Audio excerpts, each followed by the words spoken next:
Johnny, the great Aretha Franklin once sang about RESPECT. Last night, Halo fans were singing RISP. Come on, Angels, you got to get a hit when there's runners in scoring position. We're going to talk about it. It's time to get locked on with Mike and John, and this is Locked On Angels. You are Locked On Angels, your daily Los Angeles Angels podcast. Part of the Locked On Podcast Network, your team every day. What you want? Somebody to score. He's got jokes, people. He's got jokes. Thanks for making Locked On Angels your first listen of the day. We're available on all platforms like Apple Podcasts and Spotify. And the best way to help us out is by giving us a rate and a review. And those watching on YouTube, make sure that you're subscribed and click the bell to be notified every time a new episode drops. Thank you for being here for this episode of Locked On Angels, where it's your team every day. You've got the Frisch Brothers here with you, a.k.a. the Super Halo Bros. My name is John, and that's my brother Mike. The jokes help me cope. My name is Mike, and that's my brother John. You've got the number one daily Los Angeles Angels podcast out there with you right now, so we're happy that you decided to join us. Hey, we've been fans of this team for years, and so we're hoping that our insight into watching so many seasons of the Angels is something that we can offer you on Locked On Angels. It's our second season here at Locked On Angels, and we're happy that you decided to join us. Hey, coming up on Friday, we're going to recap today's game. We're going to talk about it. It's at 1:05, so we'll recap that on Friday, and we'll get to your mailbag questions for Fan Mail Friday. But we have to start here, Mike. We've got to talk about Game 2 against the Yankees as the Halos drop this one 3-2 in extra innings. I hate that Manfred rule. I know. I knew that you were going to be mad about that, and it was such a crappy inning, right? But that's not even the problem with this game. Yeah, right. Yeah, but it was a crappy inning, right? Hit by a pitch and walk and a sac fly, and they didn't even earn it, right? Yeah. And so, but we were there, and we had ample opportunity to not be there at all. Yes. When we're 1 for 15 with runners in scoring position, you're not going to win games. And I guess on the bright side, if there is a bright side, the fact that it was just a 3-2 loss was actually a really good thing, because we could have been crushed, but our pitching staff actually looked really fantastic. We'll get to that in just a moment. But the only hit with runners in scoring position was Gio Urshela, who's crushing his former team. And Renfroe was at second base because of a balk. And I think I kept my fist up in the air for 5 minutes after that, because it was like, finally, we scored, right? But then there was that Trout play in the 9th inning where he didn't swing, Johnny. Am I being biased here? That was not a swing. I saw a couple of angles, and one of them didn't look like a swing. One of them you could have said, but here's the thing. Number one, there's no hard and fast rule about the check swing. It's an umpire's discretion, and that's really frustrating.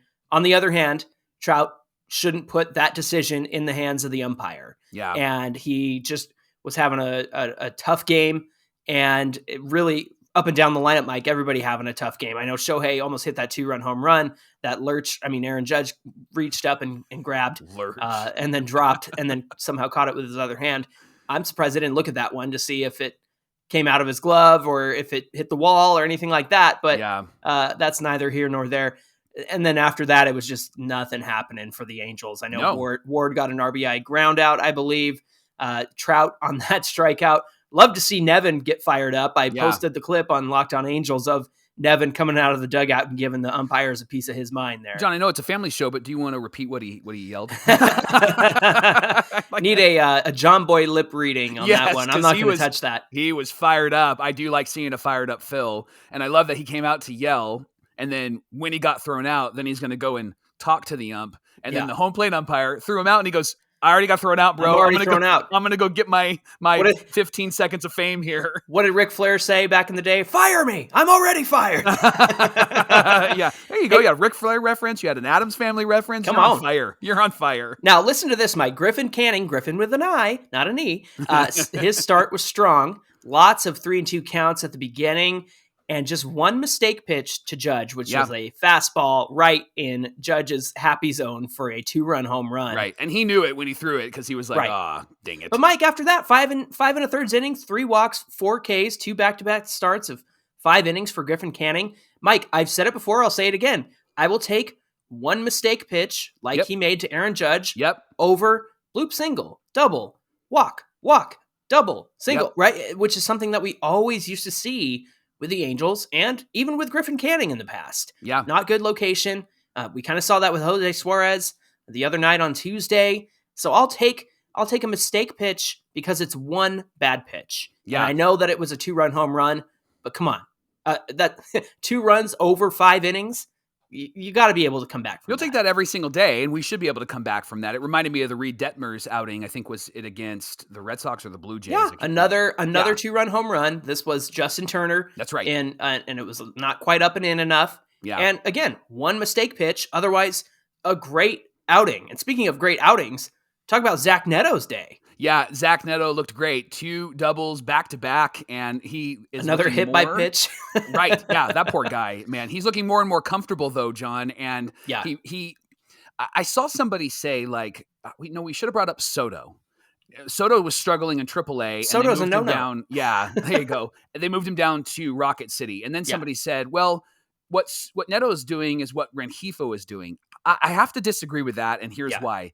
There is an aura and a posture about Neto on the field and at the plate that Rengifo does not give off. Yeah. Because Rengifo looks like he is like struggling to even make contact. And then when he's throwing the ball or playing defense, you got your fingers crossed. Neto is a natural shortstop. Yeah. Neto is comfortable. And he is a rookie. These are his first major league at bats. So he's not going to pop off immediately. Mike Trout did it. And even Anthony Volpe really doesn't have a great line, but he's starting to get comfortable, and Neto's starting to get comfortable as well. And I love him at short. He's got a strong arm, and again, he's had a couple of really good at bats. That bottom of the lineup with Logan O'Hoppe and Zach Neto is no longer a hole. I'm confident that they can make contact. I'm confident they can draw a walk. I'm confident they can get on base. I really like those 2 guys. You made me laugh there because Logan O'Hoppe came into the game because of what happened with Matt Thaiss. And here's what happened. Yeah. The ball bounces in front of him. Thaiss waits to pick it up. Yeah. Doesn't grab it. And Anthony Volpe, in all his speed, takes second. And they called it a drop pitch, or what's a wild pitch? A wild pitch. Thank you. It's escaping me. Of course, when I'm in front of the camera, it always escapes me. A wild pitch. But Mike, I watched him sit there and look at it. Right. Like, what are you doing? Right. We've had a frequent caller, Dan from Dana Point, who always calls and makes a point about Thaiss lobbing the pitches back to the pitcher. Like, does he not realize that they can take a pitch or take a base when he's doing that? And this was the perfect example. This guy doesn't look the part. No. He doesn't play the part. No. And I don't think that he's a catcher, Mike. And the fact that Logan O'Hoppe had to come in the later innings, which I totally understand them doing that. Yeah. But then you're not giving O'Hoppe a day off. So what's the point of putting Matt Thaiss in there at all when you have Chad Wallach on the taxi squad? Mike, if Chad Wallach is not starting on Friday, and if Trey Cabbage is not on a bus from Salt Lake to Anaheim for Friday's game, I'm going to be upset because, number one, we have to have a catcher we can trust when it's not Logan O'Hoppe in there. And number two, if the Angels aren't going to deliver with runners in scoring position, you got to bring up some more guys who can hit. Yeah. And some of these guys are not getting it done. Yeah. And no offense to Jake Lamb. I think Jake Lamb is a great AAA guy. Yeah. But if Trey Cabbage, who's raking right now, is not on this team on Friday, I'm going to be very upset. Yeah. John's getting upset.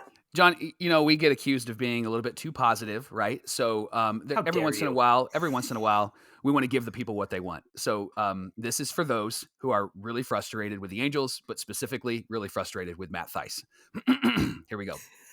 Matt, I can't believe that you didn't get that ball and you let Volpe go to second base. What the heck are you doing? Somebody needs to call your mom and get you grounded. You need to be DFA'd, and they need to bring somebody else up on this team. I can't even believe that he's the backup catcher. He shouldn't even be in this lineup. He should be in like single A. How was that? That reminds me of when Jerry yells at Kramer and Kramer goes, "What is that, a new bit?" That is a new bit. That is a new bit. Mike gets mad. Mad Mike. Mad Money Mike. Hey, the Angels play the Yankees starting today at 1:05 Pacific. It's an early one, so if you're catching this in the morning, hopefully you're in time for the game at 1:05 Pacific. After an error-filled game knocked Sandy out of his last start, he tries to get his second win of the year today. You can catch every pitch on the Angels' hometown broadcast with SiriusXM on the SXM app. All you got to do is search Angels. Today's show is brought to you by Built Bar. If you're looking for a delicious treat, but you don't want all the fat and calories, then you got to try a Built Bar. With Built, healthy is actually tasty. And these bars are so delicious, you won't even know that they're actually good for you. And what makes them so good? They're covered in 100% real chocolate. They come in really great flavors like coconut almond, peanut butter brownie, and churro, which is my personal favorite. And these bars taste like a candy bar, but they remain healthy. Only 130 calories, 4 grams of sugar, and a whopping 17 grams of protein. And if you're ready for a Built Bar, you can get one of 3 opportunities to grab one. You can go to their website, built.com. They have a wide selection of bars and puffs. You can head to your nearest Walmart. They have 4-bar boxes in the pharmacy section. And you can also stop by your local Sam's Club. They have a 13-bar box with all of their hit flavors, including brownie batter and churro. Notice I said churro twice because it's that good. You're going to thank me later. Built Bars, Built Puffs. You got to try this. Thanks for making Locked On Angels your first listen today. Hey, coming up later, we're going to be talking about how Shohei's new pitching schedule kind of pans out now that there's been some moves there. We appreciate our Locked On everydayers for making us their first listen every single day. And each day this week, we're covering the games against the Yankees. Again, they're playing the Yankees today at 1:05. So make sure you tune in and see if the Angels can go 3-4 on this road trip. You can catch every pitch of the Angels hometown broadcast with SiriusXM on the SXM app. Just search Angels. Johnny, you brought up a really good point earlier this week about Jared Walsh and how this team really needs Jared Walsh. He's kind of the, what is Kramer called Jerry? The manana or something like that. He's the straw that stirs the drink. 2 Yes. Seinfeld references on the same show. That's right. Walsh kind of has that vibe about him. But he hasn't been in there because of the struggle with insomnia and has some other things going on. Obviously, it's not health, which is great. He just can't sleep, which is terrible. Migraines. Yeah, all that stuff is terrible. And then Max Stassi hasn't been there because Stassi was out with a bit of a hip issue. But lately what they've been saying is that it's a personal issue. And I don't know, it sounds kind of ominous, right? As they've talked about it. It sounds kind of heavy. So, we're thinking about you, Max. The thing that we need from these guys is obvious. We need their veteran presence. Mm-hmm. We need their bats back in the lineup. Mm-hmm. Specifically, because of Matt Theis's struggles, we need Max Stassi to back up Ohtani so that he can get a full day off. Mm-hmm. But we also need that veteran back there because we need somebody who's going to grab the ball when it bounces off his chest protector. We need somebody who can pitch frame and not hit the bat as a batter swings through the strike zone, right? And all of this is what these 2 guys bring to the game. And I would love to see them back sooner rather than later. Now, when it comes to Walsh, they have said that he's out of the treatment center. Mm-hmm. And now he's going to have to go through some rehab depending on where his migraines are at and his insomnia is at. And then there hasn't been any really new updates on Max Stassi. But Johnny, I really think that this team at 9-9 as of this recording actually will improve greatly when these 2 guys come back. And I think they're going to improve greatly specifically because Jared Walsh defensively is going to solve a lot of the throwing errors problem. Like, for example, what happened in Boston with Anthony Rendon. I think that Jared Walsh grabs those 2 balls. I think 100%. Jake Lamb missing those is not going to be missed by Jared Walsh. And Jared Walsh also extends this lineup. Mm-hmm. We were excited about Brandon Drury being signed, but I really like having maybe Gio at second and Jared Walsh at first base and a left-handed bat, right? And then with Max Stassi, you're bringing him in to alleviate some wear and tear on Logan Ohtani. And if the guy's right, he's got a really good bat. And so I'm looking forward to having these 2 guys back in the lineup sooner rather than later. What say you?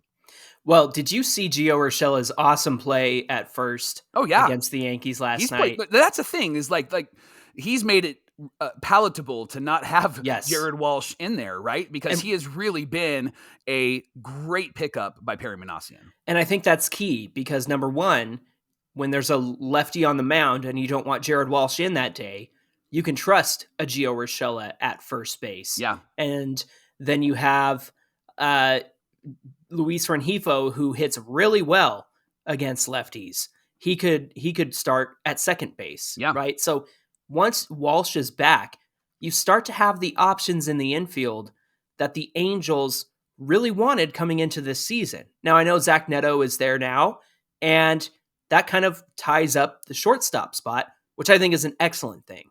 They Yeah. didn't address shortstop over the offseason, even though we all wanted them to. But bringing up Zach Neto and seeing the way he's playing, making smart baseball decisions at 22 years old. And I know some people were complaining about his 0 for 6 or his 1 for 16.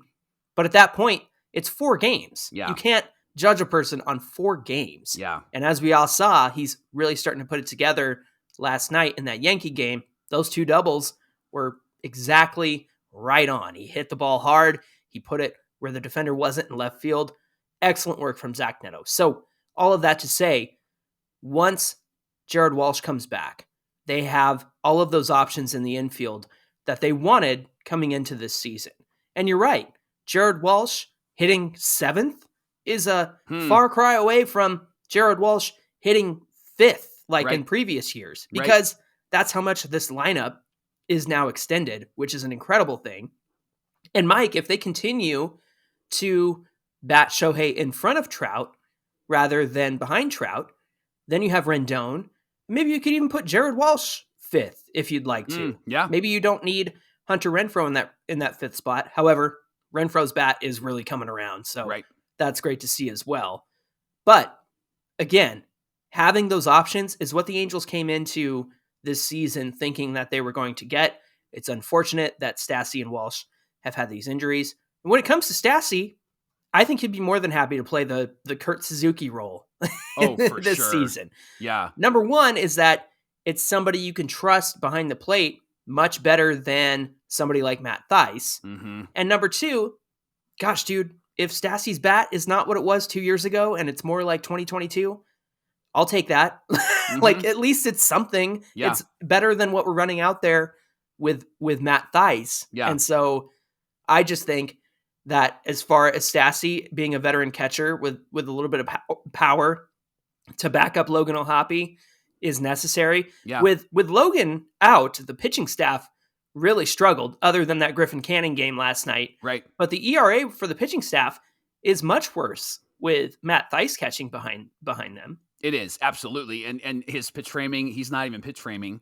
And when he's trying to pitch frame, again, he's interfering, at the right? ball, And so, and then even his plate appearances, last night was actually his most successful plate appearances when he walked and ended up scoring a run. And, so good on him. But yeah, that's the thing. Like, he's not making contact. And quite honestly, that's the reason why he's around. He's around because he's a left-handed bat, a left-handed hitting catcher, which is awesome. There was a guy in the mid-90s that played for the Angels, Greg Myers. And I loved Greg Myers. I loved mimicking Greg Myers out in the backyard with you and our brother Jeff. We'd go and hit balls because Greg just was crouched, but he was a left-handed bat. And I remember as a teenager, I think I was 12, 13 years old, going, wow, I didn't know that there could be left-handed batters because I had seen Lance Parrish and I had seen Bob Boone, right? And so this is why he's around, because he's unique. He throws right, but he can bat left, and he's supposed to have a really strong bat. Honestly, if he goes down to AAA, he'll probably put up like Joe Adell-like numbers in AAA. But I think that what's happening with Joe Adell is similar to what's happening with Matt Thaiss, is that something isn't clicking, something's not translating, and when he gets to the major leagues, the lights are just way too bright. And so when they bring Stassi back, I think that Thaiss is on the chopping block. And I think that they're not going to wait till then. I think that the move would be Chad Wallach. I think Wallach just brings a whole lot more of a catching presence. Like, bring him up, right? And Chad's 31, I believe. So he's but he can catch a game. He caught the no-hitter for Reed Detmers. Right. And that's what I'm saying. Trust him. He's a veteran. Yeah. So you need a veteran behind Logan O'Hoppe. I think that Chad actually could be a great benefit to Logan O'Hoppe and a great benefit to this pitching staff because he probably knows all of the pitchers, right? He knows them by name. He's comfortable with them. And so I just think that that's a much better move.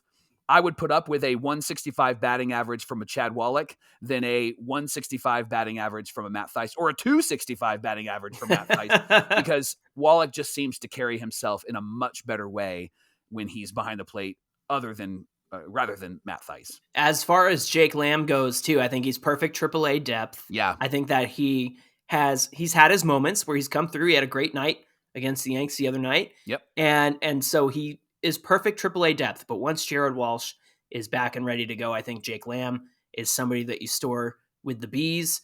and have Jared Walsh out there. And again, he's a left-handed bat who plays first base. And so if Jared Walsh is out for any period of time, Jake Lamb is somebody you can go to if necessary. Today's show is brought to you by eBay Motors. For a championship team, it's all about making sure that every player is a perfect fit. It's the same when it comes to your vehicle. Every part needs to fit just right. So the next time that you need parts and accessories, head to eBay Motors. With the eBay Guarantee Fit, you can be sure that every part fits right the first time around. Just add your ride to the My Garage and look for the green check to know that the part will fit or your money back. And with over 122 million parts to choose from, you'll be back in the game in no time. And after all, it's easy to bring home a win when the parts are right and they are guaranteed. Get the right parts, the right fit, at the right prices on ebaymotors.com. Let's ride. And remember, eligible items only, exclusions do apply. All right, so we got the news this week that the Shohei Ohtani starting schedule is going to be moved around a bit. Originally, he was going to pitch against the Kansas City Royals on Sunday, but after that rain-delayed start, where he only got 2 innings pitched, they decided to move him up to Friday's start against Kansas City. And I got to thinking about that, and I thought, well, what's the point of starting him sooner if he's just going to pitch against Kansas City anyway? But Mike, I got to looking at the rest of the schedule and how it changes the entire trajectory of who he's facing. Yeah. And I actually think, other than maybe Milwaukee, because they're on a tear right now, I believe they're first in the NL Central, I would have loved to seen Shohei go against them just because they're a tough team. Mm-hmm. However, now that the schedule has shifted, we've got more opportunities against AL West opponents, which is more important, surprisingly. Yeah.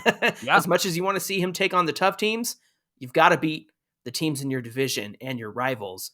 And so there's a couple of opportunities for Shohei here. Now that the schedule has been adjusted, he's going to pitch on Friday against the Kansas City Royals. He will go again on Thursday against the A's at home, so AL West rival. And then he will go against St. Louis, Houston, Baltimore, the Twins, Miami, and Houston again, and the Cubs. So we're starting to see that there are some teams that we need to beat in there in terms of Houston. Baltimore is going to try to be in that wild card race. Boston again. They're going to be at home this time, so don't fear the rain. It's going to be May in Anaheim is a great time to play baseball. Yeah. And then again, 2 starts against Houston. I think that's really necessary. Now, you made a point earlier that he's not facing Texas now, and they're in first place. So what do we do about that? Yeah, Texas, man, they are off and running. Our friend Bryce over at Locked On Rangers is having a field day in our private chat with all the Locked On hosts because he's loving where the Let him Rangers have are it, at. man. He needs it, man. He deserves it. What a good guy. He was great when he was on this show. But Texas has really has figured it out. I think the good news is that Shohei is going to pitch against, to your point, AL West opponents.